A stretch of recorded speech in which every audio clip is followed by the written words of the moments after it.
Hey everyone, this is Jeff Faldawn and wanted to bring you another video to help you with your mindset that can help you take you to a new level in your business. And this video is about the article that I wrote on my blog titled Steve Jobs' Legacy and What It Means to You. And the reason I titled it that is because I've waited some time before I actually wrote a post on this because I wanted to sit back and kind of see how the media responded to this. And obviously, the first day there was a lot of different things that came out talking about what he did and things like that. But as time went on, I started seeing one particular article that I was absolutely taken back by this article. And the name of it was "Steve Jobs was a jerk. Good for him." And when I clicked on it, it actually appeared on my browser on my Alexa bar. And when I clicked on it, I was even taken back more when I found out that it was actually in a Forbes magazine article. And this guy just went on to absolutely berate him and put him down and talk about basically all the negative aspects of Steve Jobs. And it really got me thinking about, how basically our lives are a result of what we think and how we respond to events that take place in this world really define our lives. Our thoughts, our decisions, or things like that make up our destinies. And if we're going to focus on the bad things of people, guess what we're going to have in our lives? We're going to have bad things happen in our lives because our lives are a reflection of who we are. And what I mean by that is how we see our lives is really what we see in our hearts. And it goes back to the old cliche of hurt people hurt people. And so anytime somebody's of any great significance, and Steve Jobs was absolutely somebody of great significance, passes on, it makes me think about my own legacy. How do I want to impact this world? How much time do I have left? It just makes me reevaluate those kind of things. And also, when Dan Weldon was killed in a racing accident this last weekend, it made me start thinking about, these guys. Dan Weldon in particular died doing what he was absolutely loved, and Steve Jobs lived a life of doing what he loved, and that's what's so significant in his legacy, what he left behind. And basically, I looked up the word legacy, and there's a number of different definitions, but the one that really stuck with me is a legacy is something that is left behind. And I did some research, watched a couple of documentaries on Steve Jobs just to really get a feel of who this guy was. I knew, obviously I'm recording on a Mac, and the first computer that I used back in '84 was a Mac.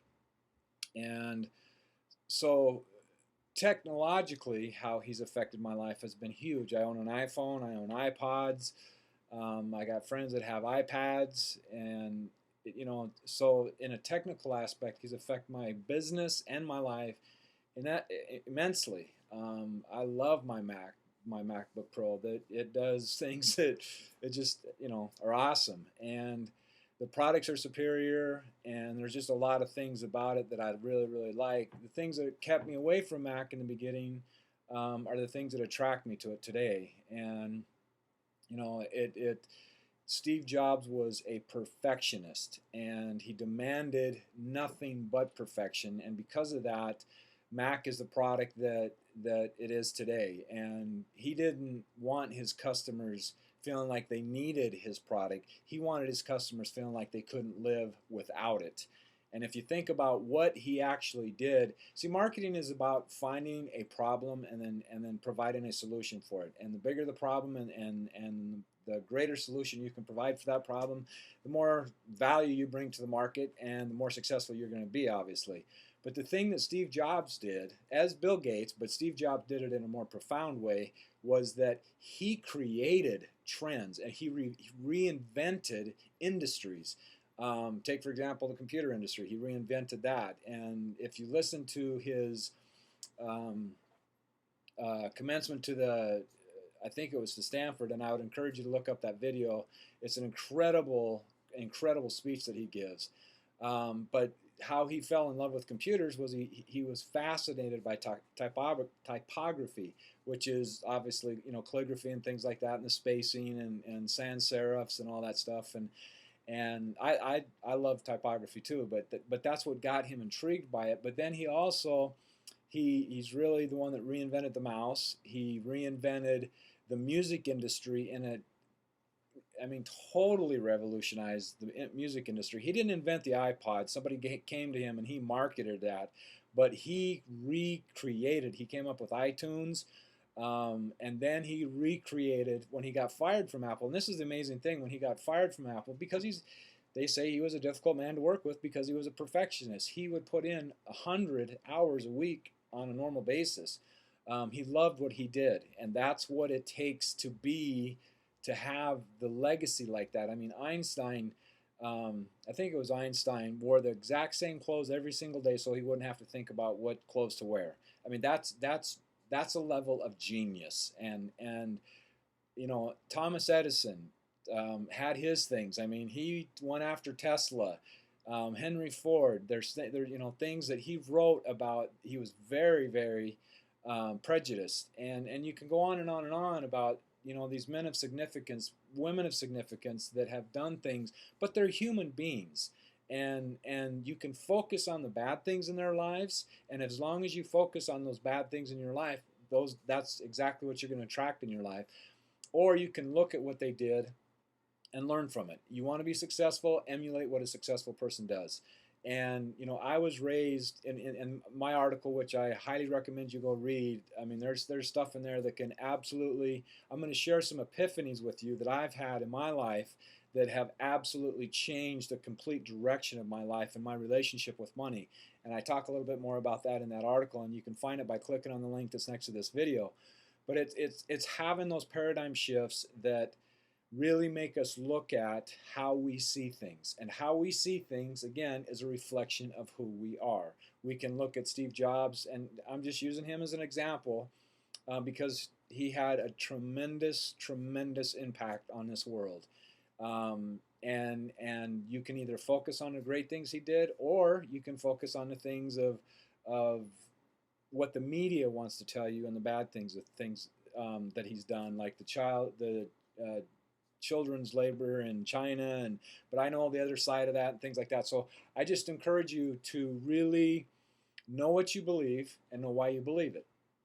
And you know, there is not a man that walks on this earth that has been perfect. There's been one, and he died for us so that we, you know, so that we can come to know our Creator. But aside from that, there's no perfect man on this world. Everybody has their issues. Trust me, I've got a PhD in screwing up my life. But I have learned from them, and there are opportunities. It's not what happens to you that makes your life, it's how you react to what happens to you in your life. And you look at Steve Jobs, he was adopted. I mean, he was abandoned at birth. He dropped out of school. He was fired from a company that he created. And then, you know, each time he bounced back, but when he bounced back, it was to, I mean, an unimaginable level. And that's what I would encourage you to start looking at your life and how you look at things, at people that are of success. One of the things that this article mentioned was that he isn't a philanthropist. I mean, to me, it's how do you know that? To give you an example, I used to live in North Dakota, and there was a time when it flooded back in, I think it was 96, 95, 96, and it was considered a national disaster. And McDonald's contributed $2,000 to certain recipients. There was qualifications that you had to meet in order to qualify for this, but they wanted to remain anonymous. So, you know, until you're walking in his shoes, until you know what's in his checkbook, until, you know, you have no right to even think about, you know, whether he was a philanthropist or not isn't look at the jobs he created.